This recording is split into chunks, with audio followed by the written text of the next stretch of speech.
Hello, daughters, and welcome to Discernment Meditations with Delores, the pastor's daughter.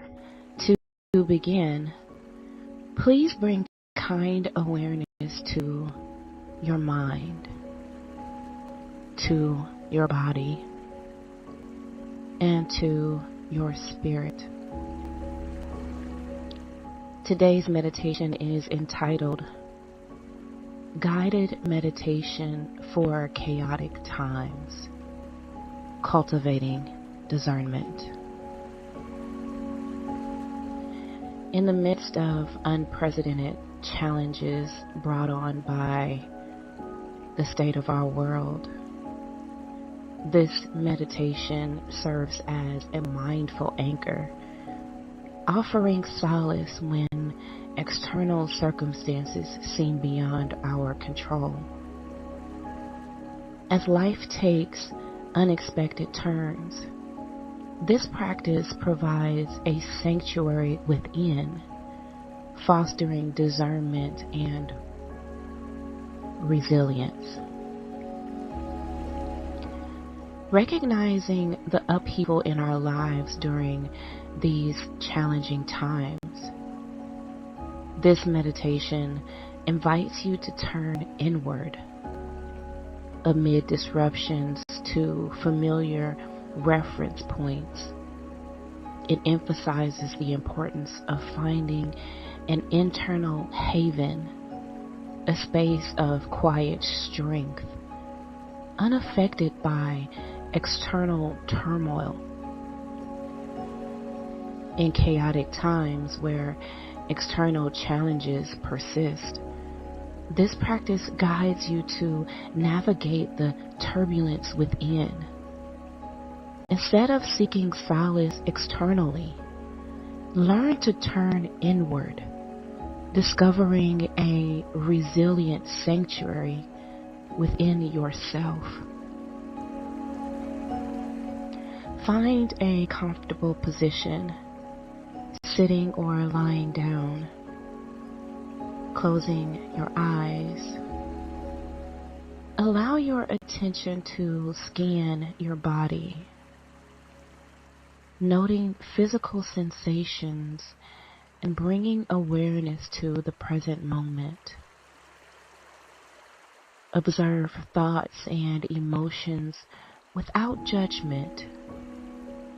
When noticed, name them with one word: thinking, feeling, or sensations.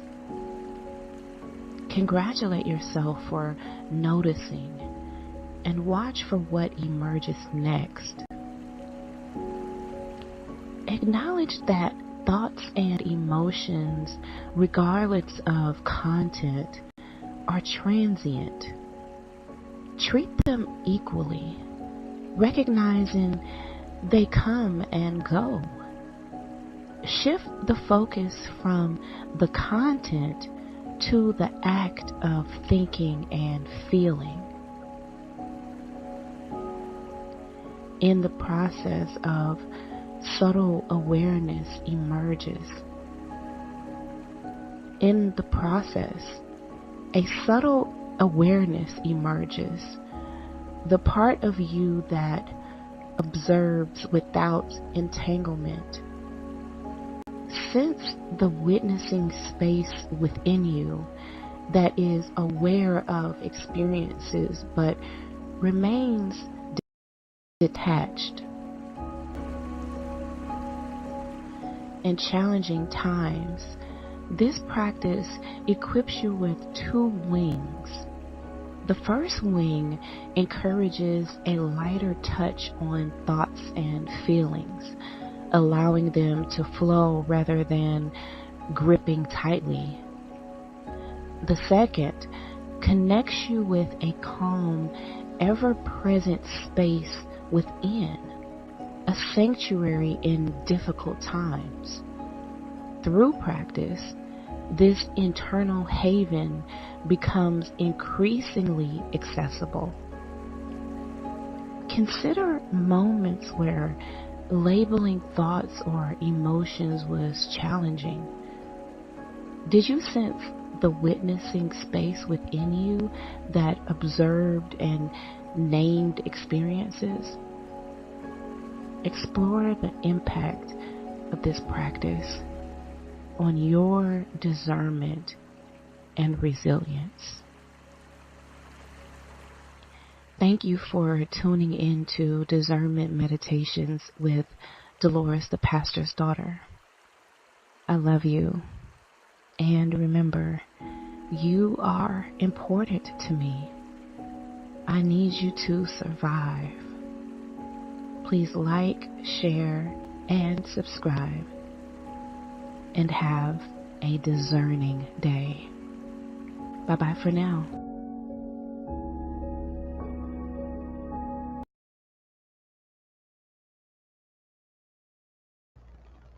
Good morning. Good morning. Good morning, everyone. Welcome to the writing lab with your girl, Delores, the pastor's daughter. I was over here making some coffee. Y'all get your stuff together. We've got just a few minutes and then we're going to go ahead and get started writing. I'm making some coffee. What are y'all making this? What are y'all sipping on this morning? Sipping on some tea, coffee. What's going on? What's in your cup this morning? Oh, I've already put my coffee in and my beauty booster. This is my concoction this morning, y'all, for the lab, of course.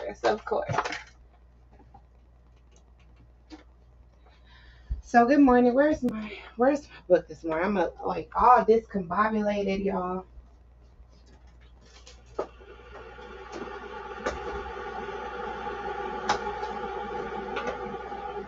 Yeah, we've been making some really great progress. Hold on one sec. Let me go ahead and finish making this coffee first, and then we'll get into our writing prompt and all of that. Today is the 27th. Y'all, we are doing good. Okay, first of all, we're doing good, y'all. Okay, February 27th, 2026. This is the word of the day. Ooh, let me move that QR code. It's all in the way. Lord, move it. Hold on, y'all. Okay, there we go. Now take a look. Forget the mistake. Remember the lesson. Forget the mistake, but remember the lesson. Okay. Sometimes I do that, y'all. Sometimes it's like I'll skip over a whole word, or I'll misread a whole word. Do y'all ever do that? I feel like as I'm aging, like my brain is just getting is different. Okay, my brain is different as I'm aging, y'all. So I read things multiple times to make sure I read it correctly. Do y'all do it? I have to. Okay, I have to do it. All right, let me finish up this coffee, y'all. Go ahead and get your writing supplies together. If you're new here, we do 50 minutes of focused writing, and we do a 10-minute movement break. We do two of those. Okay, so 2 writing sprints, 2 50-minute writing sprints, okay, and 2 10-minute, like 10. I'm trying to do some sign language for y'all. I don't know what I'm doing, y'all. It's early, y'all. I don't know what I'm doing. But anyway, so that's what we do over here. This is the writing lab. It's not, this is not a place where we come to trauma dump. This is not even a spot where we just do a whole bunch of journaling and just like all of that. No, we're not doing all that. Okay, we are authors in the making. Okay.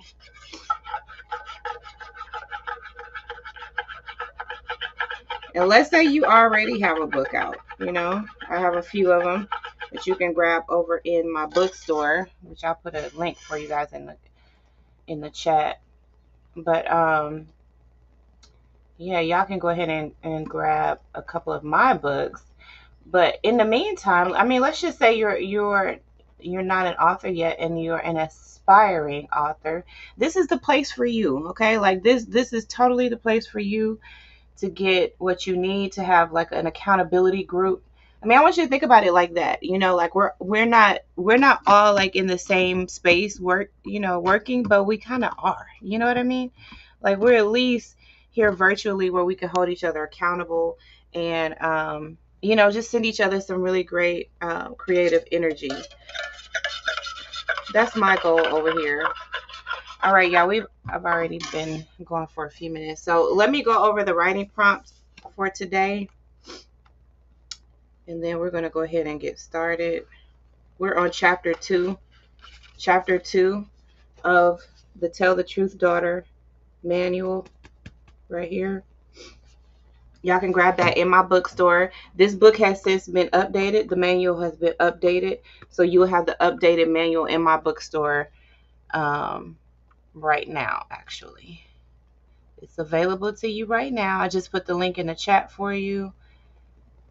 Also, a link in the chat for if you'd like to grab the coffee that I've been drinking, or the Beauty Booster Collagen. You can grab that in my pharmacy store. There's a link in the chat for you there as well. Make sure you like the video on your way in, on your way out. But don't leave yet. Okay? Don't leave because we haven't even gotten started yet. Get your writing supplies together. We've got some writing to do, people. Okay? I'm getting the timer set up for us. And then we're going to go ahead and get started. The writing prompt for today. Let's see. List 3 patterns you now see clearly from your past. Now remember we talked about this yesterday, so you should be continuing on. If you didn't complete that action step, you definitely need to continue with that writing prompt. Okay. And this is the discernment process, like in your writing. This is where you start to begin to see things from your past, right? You see the differences between what you were told, what you believed, what was real, what was harmful, what was yours to carry, and what never should have been yours. Discernment gives you your own voice back. This is why your memoir will read differently from everyone else's. You aren't just recounting events. You are interpreting your life with wisdom, insight, and truth. That's what makes you a discerning author. Okay, y'all? That's what makes you a discerning author. Your discernment is your compass, and you're using that throughout your writing process, the beginning, the middle, the end, and everything in between. Okay, because we're dealing with, and we're talking about a lot of sensitive things, and there are other people involved in our story as well, right? And so as we talk about our story and we tell the truth, we want to make sure that we're considering ourselves, our own safety, those involved in our story as well. We want to consider them, you know, because we're discerning authors. I mean, sure, we could tell our story, and we will, right? But we also consider other people who are involved, because discernment is our compass. So let's go ahead and I'll go ahead and share my screen here.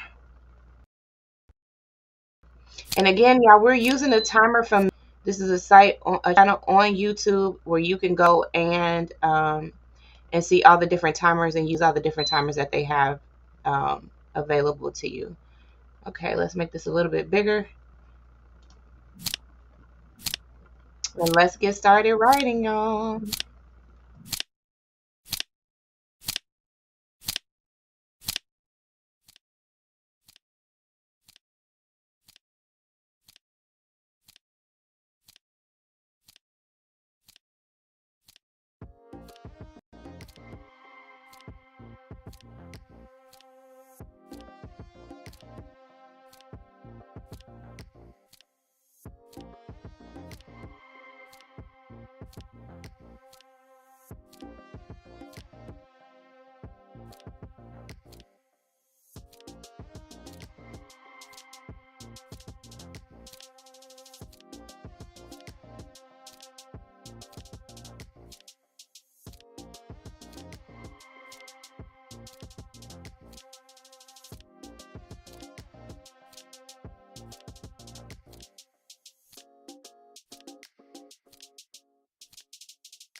How we doing, y'all?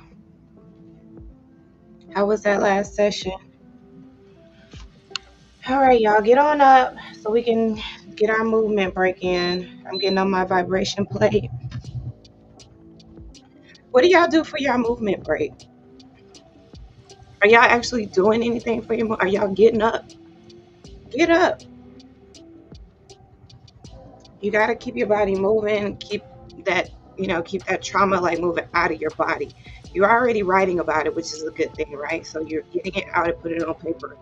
But there's a flow that has to continue to happen, right? You have to continue to move your body and continue to move it out of you. Um, so that's why it's good to write about it, then get up and then move. And then you can get back and sit back down and then write about it some more if that's what you want to do, but make sure you get your movement in. Don't neglect that part of the process, okay? So I've been working on the Tell the Truth Daughter Part 2. Part 1 is complete. It's in my bookstore, and it's available to you whenever you're ready for it. That manual goes right along with with these live writing sessions. So make sure you grab the manual so you can follow along, or you can go at your own pace. You can go slower. You can go faster than we go. But if you have the manual, then you can decide what your timeline is. I know that all of us are on different timelines. Um, so I don't want to hold you back, but I also don't want to take you too fast too. So if you have a slower pace, then that having the manual yourself will help you to go at your own pace and not feel rushed. Okay.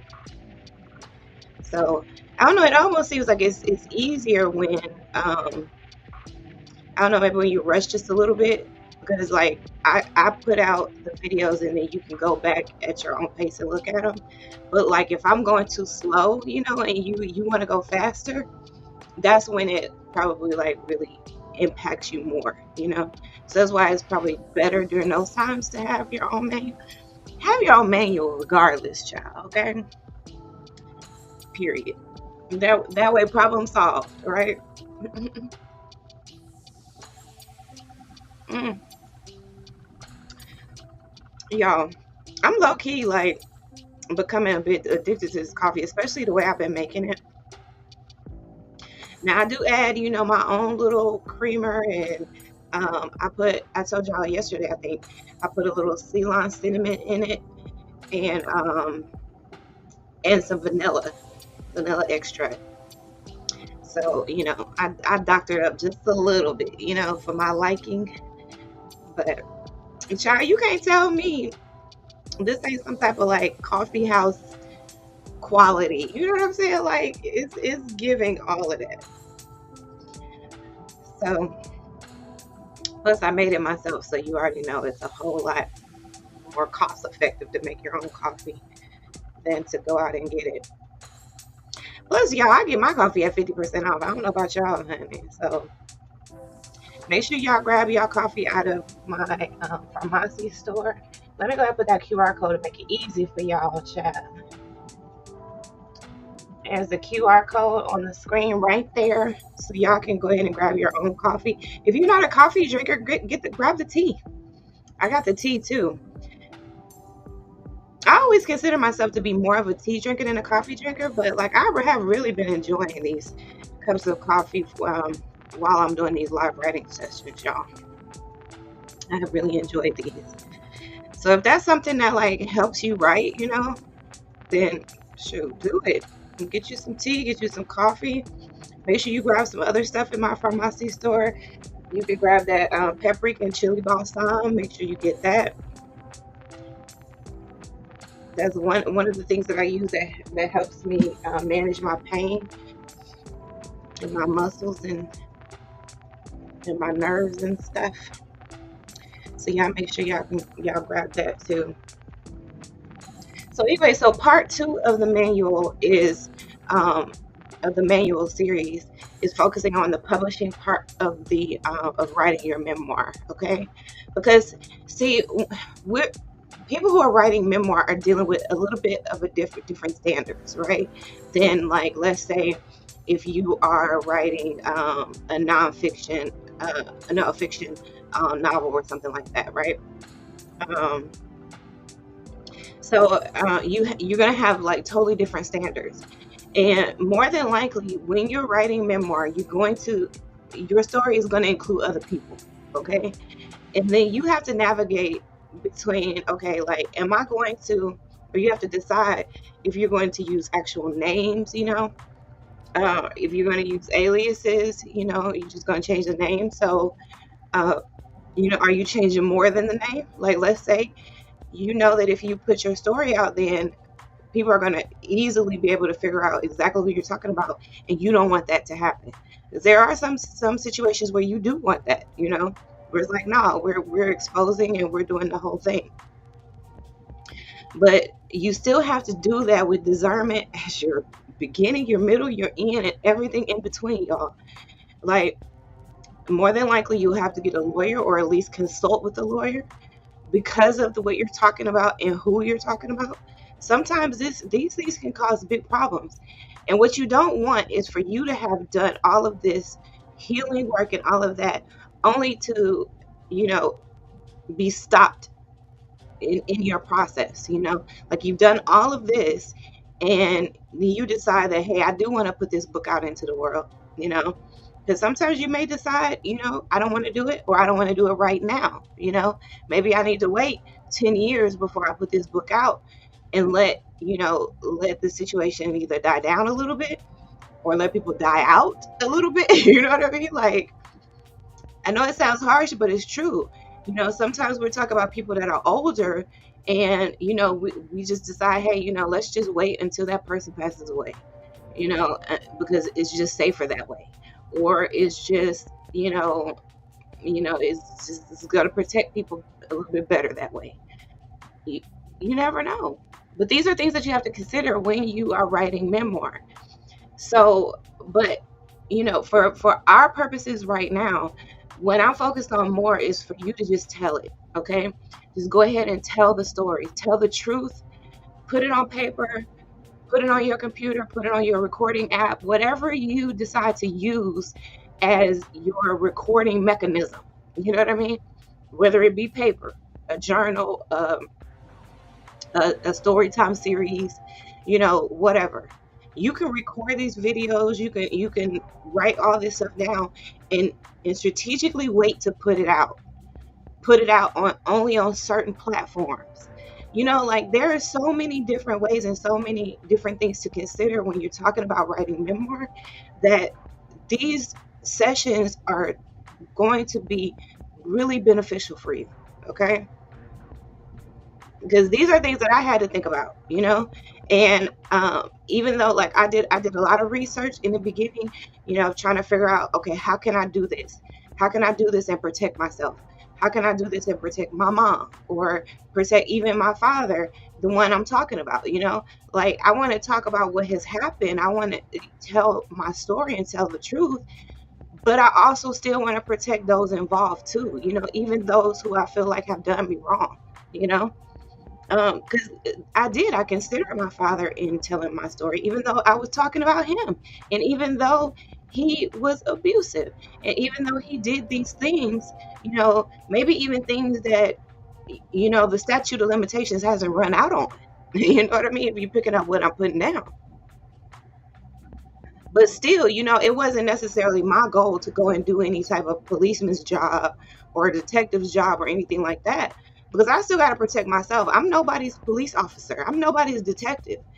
I put it in the book, and, I did what I had to do to protect myself and protect the ones I love, and even offer a bit of protection for my father, But what happens after that is not on me.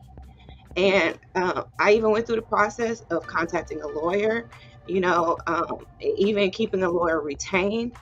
And, as I was putting my story out, making sure all the legal considerations were thought about and, and mitigated, or they were thought about and, we either changed some stuff or put some stuff in place to protect. And so those are things that you have to think about. But do you need to be thinking about them right now? No. Which is why this manual goes in parts, so that right now all you need to think about is just telling the truth. you know so that's our time for our movement break. Let's go ahead and get into our second writing sprint. Y'all are doing well. Y'all are doing really, really well. And so make sure you give yourself a pat on the back. If you're not going to stay for the next writing sprint, make sure you like the video, share the video with another daughter who is writing her story, who's been thinking about it, who's ever even mentioned, I should write a book. Yeah, send her these lives and tell her this is your accountability group. Get into it. Okay. All right, y'all, let's go ahead and get back started writing.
Okay, people, how are we doing? How did we do? How was it? Check on in and let me see how y'all are doing. I'm doing pretty good myself. No complaints on this end. Sorry about that. All right, there we go. All right, y'all. That's all I have for y'all today. I'm not going to even hold y'all any longer. We're doing another 10-minute movement break. So y'all get up and move if you like to get up and move. If not, and you've got some motivation, momentum, by all means, keep on going. If you like to set up another timer, then go to A Million Reason. That's a channel on YouTube where you can use any of their timers that they have on there. Otherwise, you can go back and start this video over again and start another cycle. I mean, it's up to you, whatever you want to do. But I'm hoping that these sessions are doing well for you. This is the end of another week. Okay, this is our second full week of doing these live writing sessions at 6 a.m. Central Standard Time. And we've been sticking to it, y'all. We have been consistent and we have been making steady progress. I've gotten, right now, I'm uploading the second part to the Tell the Truth Daughter series. That's this series that we're using to go along with these writing labs. Make sure you grab your copy of part 1. It's in my bookstore. It's available now. The description is right there in the comments, and it's also in the description of this video. Make sure that you like and share. Please like, even if you don't share, make sure you like the video. And then if you can share with another daughter. I know you know somebody, a homegirl of yours, who's also thinking about writing a book. Tell her it's time to stop thinking about it and just do it, okay? And that's what these live sessions will do for you, help you to write your memoir. And yeah, y'all, I mean, what else is there to talk about? Nothing, girl, because y'all are doing the doggone thing. Y'all are doing well. I am very, very proud of y'all. I'm proud of myself. And let's just continue to make progress. So I'll see y'all here on Monday, whatever date that is. What is it, like the 1st of the month, I think? Monday, I think is the 1st. So I'll see y'all back here on Monday. Same channel, same time, same homegirl. It's me, Delores, daughter among daughters. I'm your sister in discernment. I'm also your writing coach. Okay, so y'all come on in to the writing lab on the weekdays, Monday through Friday, 6 a.m. Central Standard Time, right here with Delores, the pastor's daughter. All right, y'all. I love y'all. And remember, you are important to me. I need you to survive. Bye-bye for now.